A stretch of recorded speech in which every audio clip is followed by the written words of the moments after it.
మన దేవుడు అబ్రహాము గారిని మెసొపొతేమియా ప్రాంతంలో ఉన్నప్పుడు నేను నీకు చూపించే దేశమునకు వెళ్ళుము అని చెప్పినప్పుడు అబ్రహాము గారు ఆ ప్రదేశం నుండి బయలుదేరి వస్తారు. అప్పుడు అబ్రహాము గారితో పాటు అతని కుటుంబము మరియు వారితో పాటు లోతు గారు కూడా వస్తారు. వీరు దేవుడు చూపించిన విధముగా కనాను దేశంలోకి వస్తారు. ఇక్కడ ఈ అబ్రహాము గారికి లోతు గారికి కలిసి నివసించలేనంత ఆస్తి పశు సంపద వలన వారు ఇద్దరు కాదు వారి 2 కుటుంబాలు విడిపోయాయి. ఇక్కడ మీరు బాగా గమనిస్తే వారికి అంత ఆస్తి ఎలా వచ్చింది? వారు సంపాదించుకున్నారా లేక దేవుడిచ్చారా? నిజానికి అబ్రహాము గారికి లోతు గారికి వివాదం ఏమీ జరగలేదు. వివాదం జరిగింది వారి పని వాళ్లకు. అయితే ఈ పని వాళ్లకు సర్ది చెప్తే సరిపోతుంది కదా, విడిపోవటం ఎందుకు? వారి 2 కుటుంబాలు నివసించటానికి ఆ దేశంలోని ప్రాంతం సరిపోలేదా? ఇలాంటి మరెన్నో ప్రశ్నలకు సమాధానాలు తెలియాలంటే ఈ వీడియో చూడండి.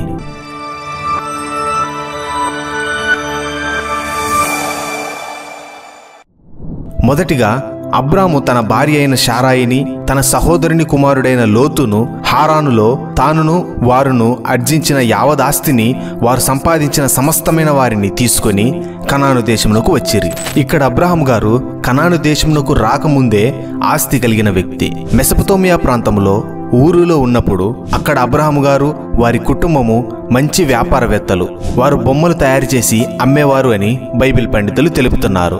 మెసొపొతేమియా ప్రాంతము వ్యాపారానికి అనువైన స్థలము, అధిక జనసాంద్రత కలిగిన నగరము గనుక అక్కడ వీరు వ్యాపారమును సాగించేవారు.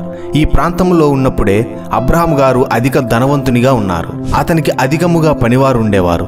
పశు సంపద అధికముగా ఉండేది. అబ్రహాము గారి తండ్రి తెరాహు. ఈ తెరాహుకు 3 కుమారులు, అబ్రహాము, నాహోరు, హారాను.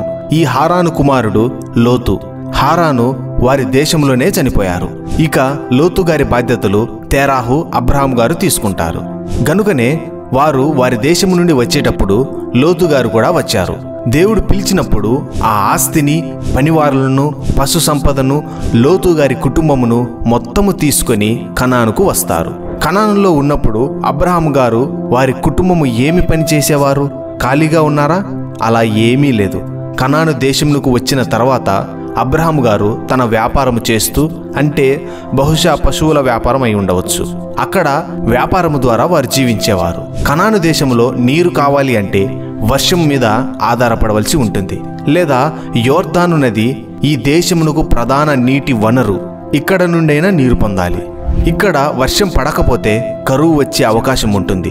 కాబట్టి వర్షపాతము లేని సందర్భము అబ్రహాము లోతు గారు ఉన్నప్పుడు జరిగింది. ఈ కరువు వచ్చినప్పుడు తన పశువులకు నీరు అందాలి. కాబట్టి అబ్రహాము లోతు గారు ఐగుప్తులో నీరు సమృద్ధిగా ఉంటుంది అని అక్కడ నుండి ఐగుప్తుకు వెళతారు. అప్పటికి అబ్రహాము లోతు గారు ధనవంతులు. అప్పటి సమయంలో ఒక నియమం ఉండేది. అబ్రహాము గారితో చాలామంది ప్రజలు ఉన్నారు. అధిక సంఖ్యలో పశువులు ఉన్నాయి. వీటితో ఐగుప్తులో నివసించి వ్యాపారం చేయటానికి అక్కడి ఐగుప్తు ప్రభుత్వము ప్రత్యేకమైన అనుమతులు ఇవ్వాలి. అప్పుడే అబ్రహాము గారు అక్కడ ఉండి వ్యాపారం చేసుకోవచ్చు, అక్కడ నివసించవచ్చు. అప్పటి కాలంలో ముఖ్యమైన ఆర్థిక రాజకీయ లావాదేవీలు జరగటానికి బలహీనమైన వారు బలమైన వారికి ఒక స్త్రీని ఇచ్చి వ్యాపారాలు రాజకీయాలు జరిగించేవారు. ఇక్కడ బలహీనమైన వారు అబ్రహాము గారి సమూహము. ఎందుకు అంటే వీరు వ్యాపారం చేసుకునేవారు. ఐగుప్తు రాజు వారి ప్రభుత్వము బలమైనది. అటువంటి సందర్భంలో శారా గారిని ఐగుప్తు ఫరో తీసుకుని తన ఇంట చేర్చుకుంటారు. శారా గారిని బట్టి అబ్రహాముకు ఫరో మేలు చేశాడు. అందువలన అతనికి గొర్రెలు, గొడ్లు, మగ గాడిదలు, దాసులు, పనికత్తెలు, ఆడుగాడిదలు, ఒంటెలు ఇయ్యబడెను. అప్పటికే అబ్రహాము గారికి ఆస్తి ఎక్కువై వ్యాపారం చేయటానికి అనుమతులు అవసరమవుతున్నాయి.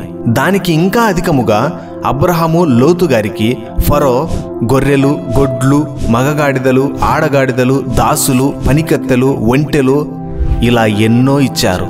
ఇక అప్పటి నుండి అబ్రహాము గారు లోతు గారు వ్యాపారం చేస్తూ అప్పటి తమ ఆస్తిని ఇంకా అధికముగా మార్చారు. అబ్రహాము గారితో పాటు లోతు గారికి కూడా దాసులు వచ్చారు. పశు సంపద కూడా వచ్చింది. లోతు గారు కూడా అధికముగా ఆస్తిని సంపాదించారు. ఇలా అబ్రహాము గారు లోతు గారు అధికముగా ఆస్తిని, బంగారమును, వెండిని సంపాదించుకున్నారు. దేవుడు చేసిన కార్యములను బట్టి ఐగుప్తు రాజు అయిన ఫరో శారాను విడిచిపెడతాడు. అప్పుడు వీరు అందరూ మరలా కనాను దేశములోని నెగేబునకు వస్తారు. సమస్య వచ్చింది ఇక్కడే. ఇంకా నిజంగా చెప్పాలి అంటే సమస్య ఐగుప్తులోనే వచ్చింది. అయితే ఆ సమస్య అక్కడ అబ్రహాము లోతు గారికి కనిపించలేదు. ఆ సమస్య ఏమిటి అంటే అబ్రహాము లోతు యొక్క ఆస్తి పెరిగింది, వ్యాపారము పెరిగింది, పనివారు పెరిగారు, పశువులు పెరిగాయి. కానీ ఐగుప్తులో వాటికి కావలసిన స్థలం, వారు నివసించటానికి స్థలం ఉన్నాయి. అక్కడ నుండి వారు నెగేబునకు వస్తారు, అక్కడి నుండి బేతేలునకు వస్తారు. ఎందుకు వెంటనే వచ్చారు అంటే ఆ నెగేబులో వీరి పశువులకు సరిపడ నీరు, ఆహారము, స్థలము లేదు గనుక అక్కడి నుండి వర్షపాతము ఉన్నది అని బేతేలునకు వస్తారు. ఈ బేతేలునకు హాయికి మధ్య వీరు గుడారము వేసుకొని ఉన్నారు. ఇక్కడ ఆల్రెడీ కనానీయులు, పెరిజ్జీయులు నివసిస్తున్నారు. ముఖ్యముగా వేసవి రోజులలో అయితే బేతేలు, హాయి చుట్టూ ఉండే ప్రాంతము పెద్ద సంఖ్యలో ప్రజలకు, పశువుల మందలకు అక్కడ నివసించటం కష్టతరం అవుతుంది. ఇక్కడ తక్కువ ప్రకృతి వనరులు ఉండటం వలన, అంటే నీరు, పశువులకు మేత వంటివి తక్కువగా ఉంటాయి. ఈ ప్రాంతము దాదాపుగా 5 కిలోమీటర్లు ఉండి ఉండవచ్చు అనే అంచనా. ఈ ప్రాంతంలోనే కనానీయులు, పెరిజ్జీయులు, ఇతరులు నివసించేవారు గనుక వారికి సరిపడా మిగిలిన కొద్ది నీటిని, పశు ఆహారమును అబ్రహాము, లోతు గారి పశువులకు దక్కేది. ఆ కొద్ది వనరులు అబ్రహాము గారి మందలకు మరియు లోతు గారి మందలకు ఇద్దరికీ సరిపోవటం లేదు. కొన్ని అంచనాల ప్రకారం వారికి దాదాపుగా 1000 సంఖ్యల్లో పశువులు ఉండేవి అని ఒక అంచనా ఉంది. ఖచ్చితముగా అని చెప్పలేము. ఈ 1000 మందలకు సరిపడ నీరు, ఆహారము దొరకటం లేదు. ఇక్కడ అబ్రహాము గారు గాని, లోతు గారు గాని ఆ మందలను కాచే దాసులకు యజమానులు గనుక వాటిని కాయుటకు వారి దాసులను పంపించేవారు. వనరులు తక్కువగా ఉండటం వలన అబ్రహాము గారి దాసులకు, లోతు గారి దాసులకు వివాదం జరుగుతూ ఉండేది. ఒకరి మందకు నీరు ఉంటే ఇంకొకరి మందకు నీరు ఉండేది కాదు. అప్పుడు ఆ 2 మందల పని వాళ్లకు వివాదం జరుగుతూ ఉండేది. దాన్ని గమనించిన అబ్రహాము గారు కనానీయులు, పెరిజ్జీయులు వీరి అవసరతలను అర్థం చేసుకునేవారు కాదు. కాబట్టి వారి అవసరతలను బంధువులైన వారే అర్థం చేసుకొని కలహములు లేకుండా ఉండాలి అని నిర్ణయించుకున్నాడు.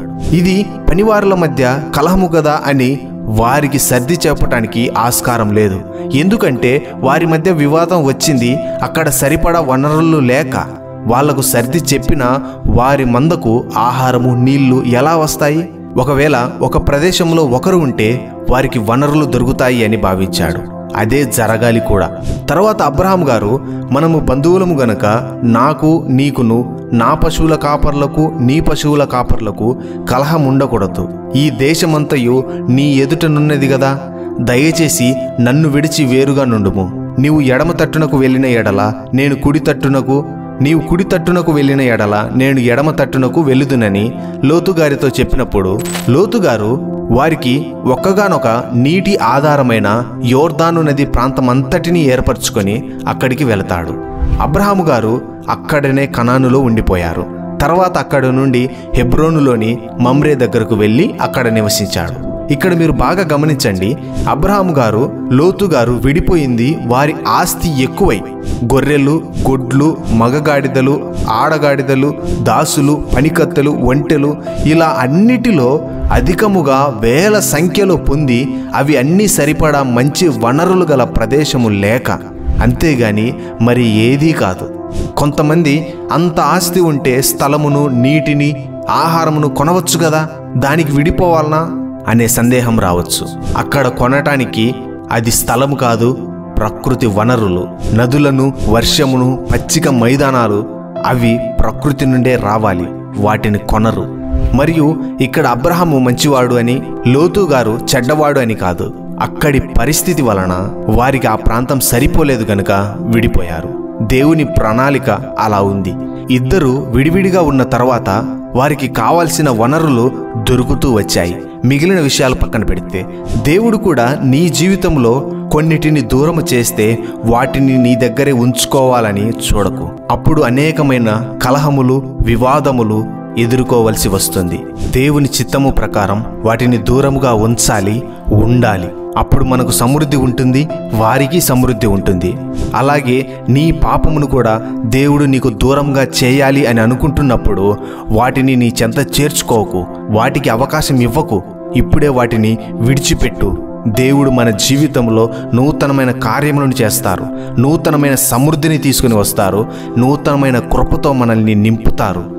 దేవుని కొరకు పాపమును విడిచి పరిశుద్ధముగా జీవించు. దేవుని రాకడ కొరకు సిద్ధపడు. అంతవరకు దేవుని కృప మనకు తోడుగా ఉండునుగాక. ఆమేన్. మీకు పరిశుద్ధ గ్రంథం నందు ఉన్న సందేహములు మాకు కామెంట్ రూపంలో తెలపండి. దేవుని చిత్తమైతే వాటిని వీడియో చేస్తాము.